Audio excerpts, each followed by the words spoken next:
I'll say. The opening. Got it. All right. Okay, we're here for another episode of Paul and Greg. And while everyone's getting tuned in here, we'll intro our special guest today, Julie Reisner. Hi, how are you? Good. Welcome, how are you guys? Julie. Welcome. Hi. Nice to see you both. Yeah. Nice to see you too. It's nice all the snow gone? Yes, all the snow is gone. Sun is shining. It's great. It's a whole new day. So we're kicking it old school here with an interview. We used to do a lot of these interviews back in the past. So if you guys haven't seen those, they might be called like if you look at our YouTube channel, they'll be called like Get Curious and things like that, where Leo Olson and I and then Greg for a while did a lot of interviews. And Julie, have we interviewed you before? I think that we did. I think one time when Leo was still doing it, I think. Yep. And that was a couple of years ago, and a lot's changed in a couple of years. So we wanted just to sort of revisit Julie. Yeah. So Julie, I'm just going to do a brief little intro on you. Okay. You're an agent. You started out as an assistant. You then launched your career into a solo agent. You were at Keller Williams for a while. Now you're at 5-star, and your numbers have steadily gone up. And in the most recent couple of years, they've kind of moved up really quickly. They have. And you mainly serve the greater Kalamazoo area. Mm-hmm. Cool. But you're stationed out of... And you're solo, but you just now are bringing on your first assistant? My first team member, yes. First licensed team member. Yep, I just brought on Mary Frances Oliphant. She is newer to the industry. She's been in the industry for about a year. I just brought her onto my team last week. Okay. Cool. So you've had a few different experiences. So Julie, I guess when we run in here, I'm just going to start firing questions away. Sure. What was it like as an assistant when you worked for a pretty successful team, from what I understand? Mm-hmm. I did. What was life like back then? What were you observing, and what gave you that maybe I can do this type feeling? A few things is, I think that when you are working for someone on their business, you quickly start developing ideas of what you want to do versus what you don't want to do. You know, as a child, you might learn to parent how your parent did that to you or to you. And so it's kind of the same way as I was working for a successful agent, and there was just some things that she was doing that were great, and she was getting business from it. I just thought, gosh, I can do that different. And I can really follow my own path. And it was limitless in my own ideal at the time. And I, quite frankly, as an unlicensed assistant, got sick of giving money away. So that's how I kind of decided to get my license, because you were kind of just generating business for the team because of who you were, the conversations you were having. Yep.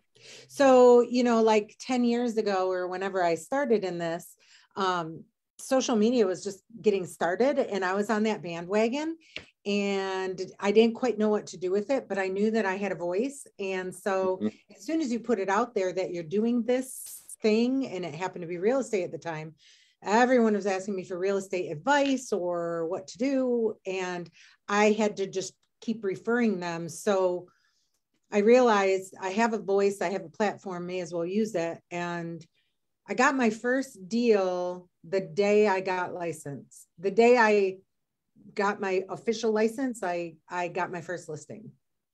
That worked out nice. Yeah, that's awesome. Real nice. That's awesome. So I just want to point this out again once more. You started seeing that it was your influence, and it was who you were that was driving deals to your team, and you were not being compensated for these deals, but they were coming in, they're going, oh, we love Julie, we're working with this team. Yep. Okay. Absolutely. So then you launched into your solo career. You had a deal, boom, right off the bat. I did. Yeah. You know, it's funny because you had said, oh, agents, and maybe it was before we went live, you said, yeah, a lot of agents think it's a lot of luck. In some ways it really was for me. However, it's really more about relationships than it is the luck side. I just help fill a void, and I do that very well. Yep. So there was a little bit of luck involved. That's absolutely true. But it seems like the more people you know, and the better connected you are, the larger your luck is. Yeah, absolutely. Yeah. Yeah. So so what you're saying is you can increase your luck. Absolutely. Yeah, absolutely. There's a new title of a new live stream, Paul. Increase your luck. Increase your luck.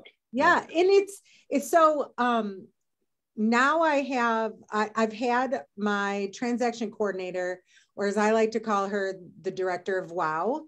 That's Kate. And it's a pretty big title, but she has pretty big shoes. And we are doing what we're calling kind of cultivating an experience. So yes, there's a little bit of luck to play in there, but there's also repetition and creating an experience and letting people see the authentic me that cares. That's huge for me.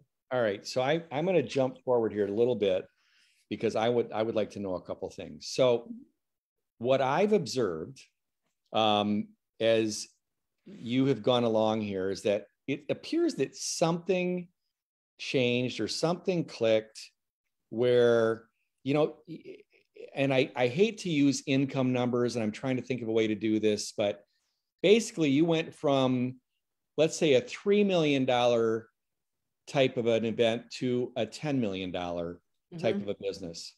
Yep. So when you're going along at 3 mil, you know, $100,000 a year gross income, what was it that something happened one day you woke up and you went, I'm not happy.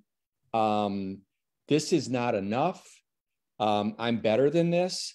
I can do more. Was there some trigger someplace in your life here that caused you to decide that I've decided? Mm-hmm. I don't necessarily think it was one trigger. It was a culmination of getting into the business and seeing how certain people did it and wanting to create my own experience. Okay, so how did you learn about what other people were doing? Because you just made an interesting statement. I watched other people and learned what they were doing, and I was able then to extrapolate from them and make it my own. Mm-hmm. So similarly to when I was an assistant for agent, I am a student. I'm a perpetual student, and I observe very, very well, even if I don't seem like I'm paying attention, I'm paying attention. And so what I was doing is as I was doing these deals, and you know, I don't put a lot of emphasis on income, but I know I make good money at what I do because I work really hard at it. And so when I was working these deals, I was really watching how things were getting done. Would agent come in and get the deal done, and then would they pass it off to an assistant? So then pretty soon I didn't know who I was talking to. I certainly wasn't talking to the person who was generating the income, you know, those types of things. And so for me, it was watching that and crafting my business almost against the grain and creating an experience for my clients, because I tell people that the hardest part of my job, the absolute hardest part of my job, is when the transaction closes and I no longer get to talk to them daily, because they become friends, they become family, and I invite them to my family events and things. And that's hard. And that's what I wanted to do. I didn't just want to be a turn and burn agent, which people make good money doing that. Hold on. All right, Greg, before you, okay, go ahead. I gotta say something. So what I heard you just say, and I want to make sure that everybody hears this. I think top agents are sponges, and their thirst is not quenched. Right. There's an insatiable, you just can't get quenched because there's so much to learn. And you want to be that sponge that takes it all in. But to do that, you have to be humble. Because if you're prideful and arrogant, then you can't listen to anybody because you already got it all figured out. And we always ask people, are you teachable? And you are clearly teachable from what you're saying. So go ahead, Paul. What my mind picked up on was when you said the hardest part for me is when I can no longer communicate with them. So my question would be, what does Julie do when that happens? And obviously you're not going to communicate on such a daily basis of texting, hey, we're almost there. You know, there's so much activity happening during a transaction, but what are you doing? Because the only way you can go from 3 million to 10 million is through a few things. One, you're very, very good at getting your name out there. Two, you're maintaining relationships really well. Mm-hmm. So what are you doing to, I guess those are my two questions, because we're kind of swinging into like how you've gone from point A to point B. You were watching people, you learned some things, but the next part is, how do you get your name out there, and what are you doing to maintain those relationships once the deal is done? Because that's the hardest thing. Yeah. So to Greg's point is, I have a saying, and my saying is that if I'm the smartest person at the table, I need to move to a different table, because I'm always wanting to learn, no matter what the platform is or what the topic is. So to that point, I encourage people to find a different table. As far as staying in front of people, I love life. I love celebrating other people. There's a healthy bit of ego in me. I know that. And although I don't like to celebrate me, Julie, I like to celebrate other people's success and other people's life. So, I mean, just as an example, can't grab them. I've got cards. I send out cards every day. It's back to the basics. You send out cards, you send out texts, you call people when they have important things going on, good or bad, and just let them know that I'm still here. And it's kind of cliche, but I'll tell them, just because the transaction is over doesn't mean you get to get rid of me. I'm like here now. I'm in your life. I'm part of it, and you become a resource. And it's like a wheel. Like if this is all the people that are sitting around this wheel, and I'm in the center, and I'm a connector of people, right? And so people know to come to me if they need a car detailer or a mechanic or the best place to get a custom gift or something like that. And it's really, you become so connected that you just stay top of mind regardless of the thing. Have I ever told you guys a cat story? I don't think so. Remember. Okay, this is a good story.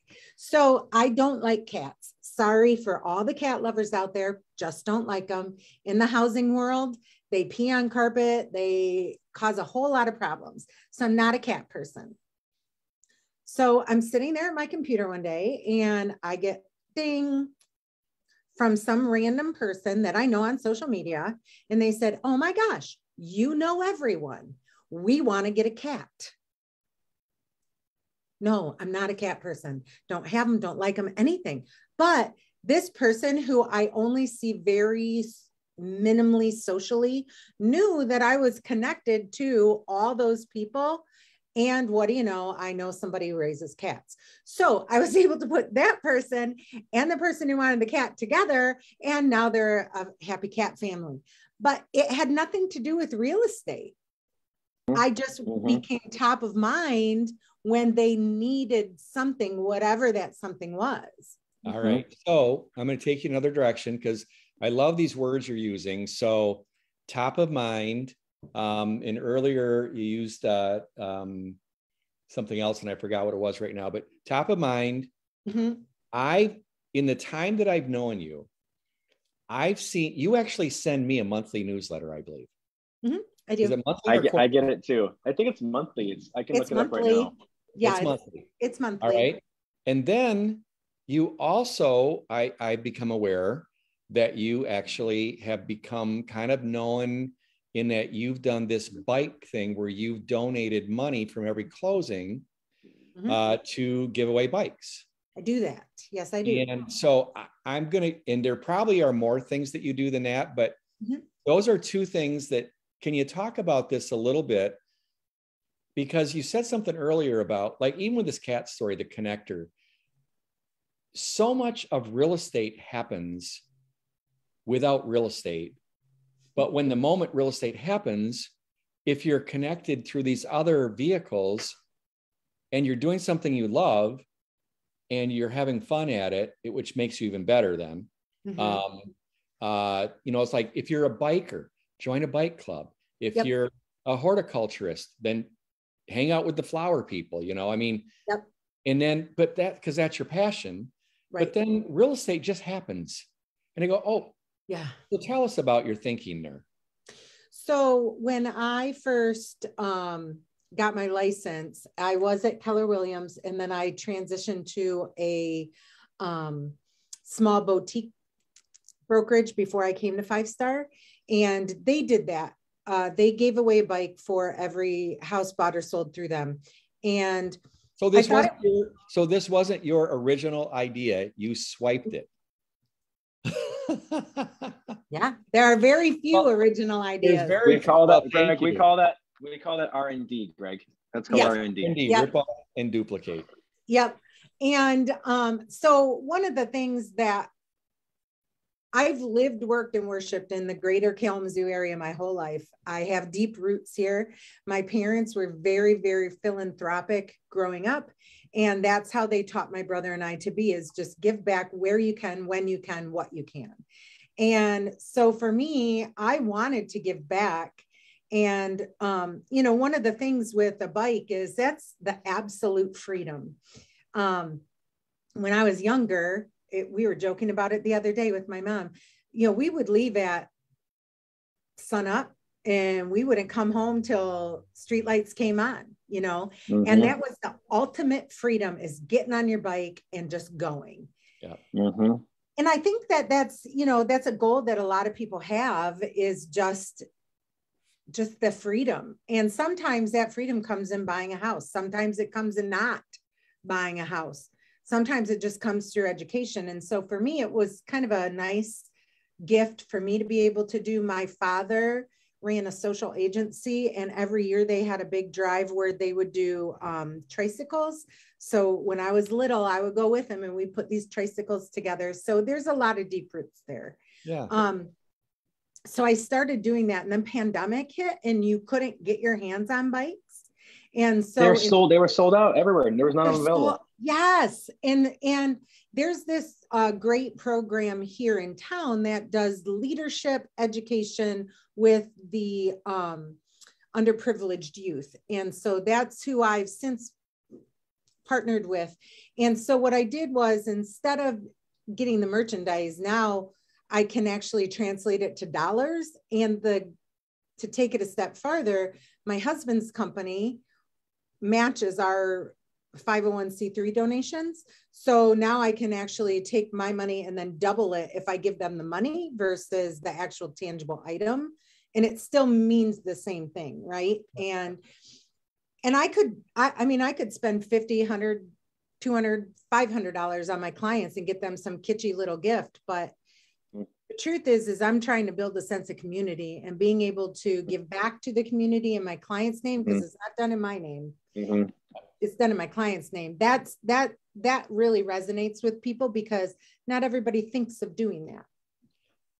So we've got a number of agents that have been involved in Ninja, and I believe you are as well. Yes. And so what's interesting about this to me is that you have this giving servant mentality, and that really connects with the Ninja philosophy, does it not?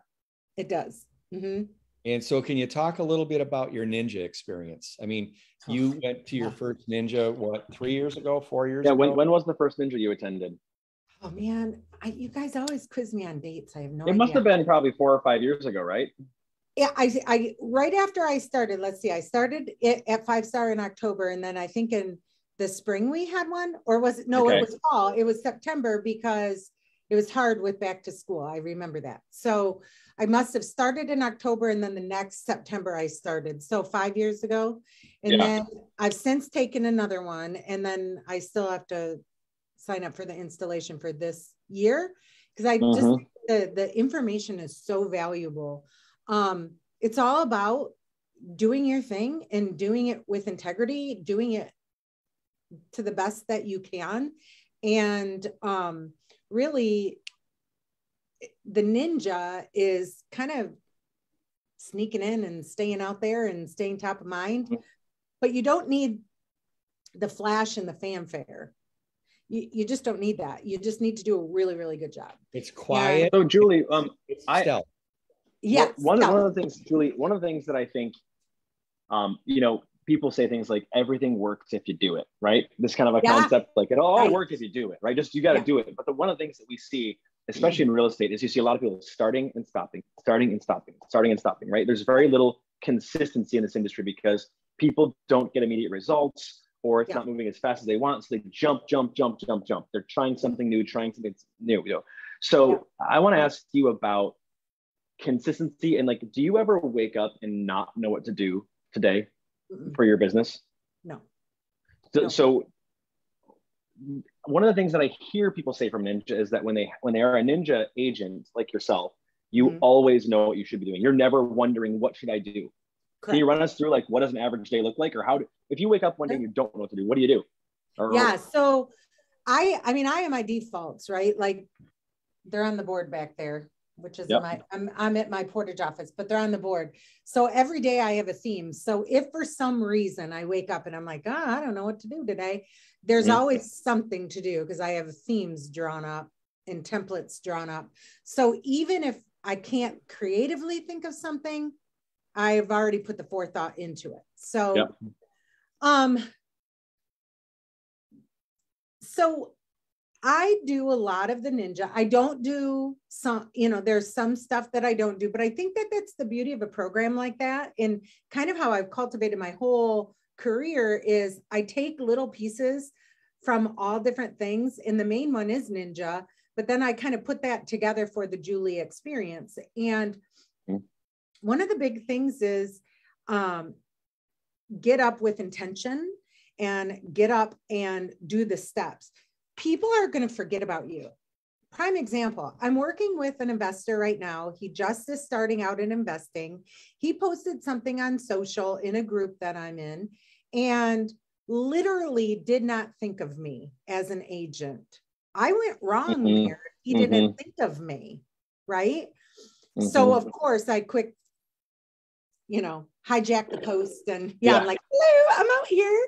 And now I'm working with him and he's going to be one of my bigger hitters this year.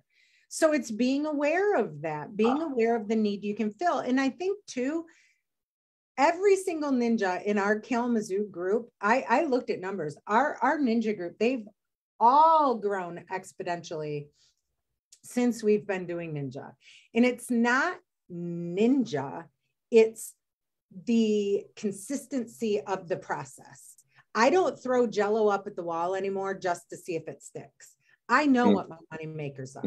I know where my income is generated from. And so I then cultivate that each and every day when I get up. Now, does that come at a price? Absolutely. I took 4 days off a month ago. It was the first days I've taken off since pre-pandemic. I've not taken a day off. So it's hard. This is a hard job because you are relying 100% on yourself. So but Julie, as you've grown, also beautiful, right? Because as you just said, in many jobs, there's other people in your way. There's other people that determine if you can move forward or up. And in this job, it's you. It's me. You know, there are no excuses other than, did you go to work that day?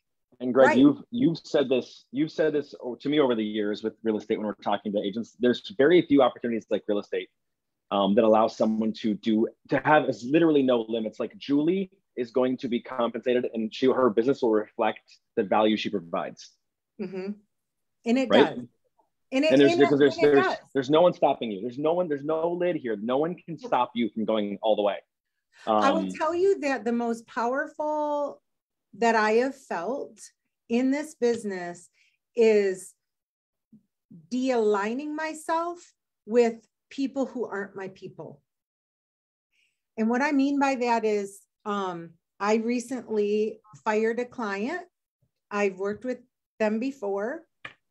And this time around, they were worse. Like, they were bad the first time, but I took it because I was kind of scratching for all my dollars, right? And I didn't know what I didn't know now, right? I didn't know what I know now. And I didn't have the sense of value that I have now. And so when another transaction started with the person, it became verbally abusive. And it was 11 o'clock on a freaking Friday night. And I'm talking to this person and I'm like, why am I doing this? Like, I'm supposed to be with my family. I bring more than this. Right. And I felt like I can let him go to make room for the energy and the space for 3 other people who are my people. And finding your people, those who want to see you win, those who aren't jealous, those who are just like in your corner and fans, whether you know it or not, because everyone's always watching, those are your people. And those are your folks that are going to be there to lift you up when you're down. Mm-hmm. Yep. I've often told my sons that how important it is. I know in my own life that I was fortunate and blessed that I had friends that lifted me up and encouraged me. Mm-hmm. And I also have a spouse. My wife has been an encourager. Mm-hmm. So, I mean, if you don't have those encouragers in your life and you have the other side of it, man, I don't know how the people that have the ones that are pulling down on you every day, I don't know how you can do this job well. I think that goes back. I'm sorry. I think that goes back to our ninja group too. You know, we meet consistently. We meet every Thursday and it's a core group of, in fact, they're in my phone, and in my phone, I have the tag leaders, and they are leaders in our market, in our industry, and they happen to be ninja people as well. And I rely heavily on them because this is such a lonely business. Even with the success that I've had, which is amazing, it's a lonely business because people don't understand what we do. Yeah. Mm-hmm. Most people really don't want to hear about it either. No. Yeah. That's one reason why you need to find some good people in the business and industry to chat with too, because no one's going to care that you just lost out on a $15,000, $20,000 commission check. They're going, you get paid how much? Yeah. And so they're not going to be able to have those conversations. That's why, yeah, it's tough, but it's good to have those good people around you. It's hard Julie. It's good too with the industry changing like it is, because I mean, oh my gosh, this industry is so different from when I first started. You know, when I first started, yeah. I mean, back when I first started, it was definitely more of a buyer's market, right? Closing costs were a thing. Appraisal gaps were not a thing. Paying over list price, oh heck no. And FSBOs were just off the rocker. And now it's like all those things, and having to learn and navigate all of that. You got to surround yourself with the best of the best. And that's what I've done, is I've insulated myself very well here at 5-Star with you guys, with what you've grown, being part of different areas. You know, I have a lot of friends all over the country, and I listen. And insulating yourself with people like that so you can be on the cutting edge to make a difference in this industry is huge. Yeah. So, well, Julie, you got something else there, Paul? We're getting close. Well, yeah, I was going to start wrapping it up here, but so you are off to the races now. You got your first team member, your full first licensed team member. Yep. And now your job is you're a leader of another person too. I mean, you've already done that with your admin, but here we move into a new phase of Julie's business. So, I imagine you will probably stay teachable, and you'll probably keep, like, where will you go now? Who will you look to now for this guidance on leading a team? So I've always been in training and development. That's actually my background. Oh, that's right. And yes. Yeah. So training and development, like coaching, that is really, it's my jam as well. Okay. So I think that I'm just going to be able to enhance that. But I still want to be out there selling. I don't want to have this conglomerate that I'm not out there selling, because I think that really helps leaders stay in the flow, stay in the process, stay cutting edge and all of that. You know, there's a reason why I don't go to Wind Down, and, you know, I don't attend a lot of golf outings and all those auxiliary things that associations or whatever put on. I don't attend a lot of that because I'm busy working. Yeah, you know working. what I mean? Right. And so what am I going to do next? Just sit back and watch. I don't know. Yeah, you'll be moving into some coaching as well, so that'll be interesting. Yeah, which I love. I love seeing other people succeed. Oh my gosh, I love that so much. Yeah, that's awesome. Okay, so I just want to, is there any area or thought that, you know, I think we asked you what on Monday, if you'd be willing to do this, so a couple of days of advance warning. Is there anything that you've thought about that you just want to share, some just thought that you've had over the last couple of days is in your mind as you began to think about this moment that we have not brought up today? I think that, first of all, it's an honor to be in a session like this. I feel like it's kind of a culmination of a lot of hard work for me, and putting my head down and just doing what I do and doing it very well. My biggest takeaway from something like this is it's still just, I feel like I'm still new, like it's just the beginning. I don't think that I'm ever going to feel like I will get to a point where I'm like, nice, good job. Yeah, good job, right. Julie. Because I'm always doing the learning, and just keep yourself open to that and find your people. I can't stress that enough. Find your people, have the conversations, be vulnerable, because no matter how successful the top person in this agency or GCAR or GRAR or wherever, the top person still has stuff to learn. They still should be teachable. So you never arrive, right? No, no. I just feel like a baby, and I've learned so much, but I still feel like I'm new. I still feel like a kid. So I think that's probably what's going to keep pushing you towards success, Julie, because you got to keep learning. You got to stay in the game. Like you said, you've never arrived. None of us have arrived. We're all growing, right? Right. So, well, Julie, I just want to say thank you for being here with us. Thank you for taking the time out of your day. It's been such an honor for us to be able to interview you and talk to you a little bit. I want to talk to the people watching for a quick second. If you guys are interested in Ninja, Julie is a living, walking, like she will, you can call Julie directly. You don't have to listen to me or Greg. Let her talk to you about Ninja. There's a bunch of people who've taken Ninja at the company. And if you're in a position where you don't know what to do and you're looking at, how do I make this work? I feel like I'm not getting what I need. I feel like I'm struggling a bit. You've got to invest in yourself. And this is a chance for that. So I'm using this as a plug for Ninja. I didn't think I was going to, but Julie, you are a great Ninja.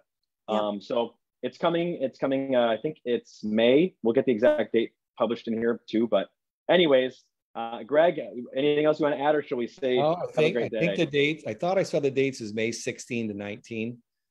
Okay. That sound about right? That sounds about right. And we'll post the links down there, guys. And if you've taken Ninja already, take it again. We have quite a few agents that will be taking it again because they want that refresher. You get a discounted rate if you take it again. We're passing off the exact costs to you. We're not making a penny on this thing. We believe in it. So you'll find a nugget, and that nugget will hit different this time around, even if you took it last time. Yep. Because it just depends on what you're resonating with and how you're willing to receive it. So I would encourage people to take it again. It's just there's so much gold there, and it's drinking from a fire hose. You can't take it in all at once. Yep. But one nugget makes the whole thing worth it. So one nugget pays for itself. I am a testament to that.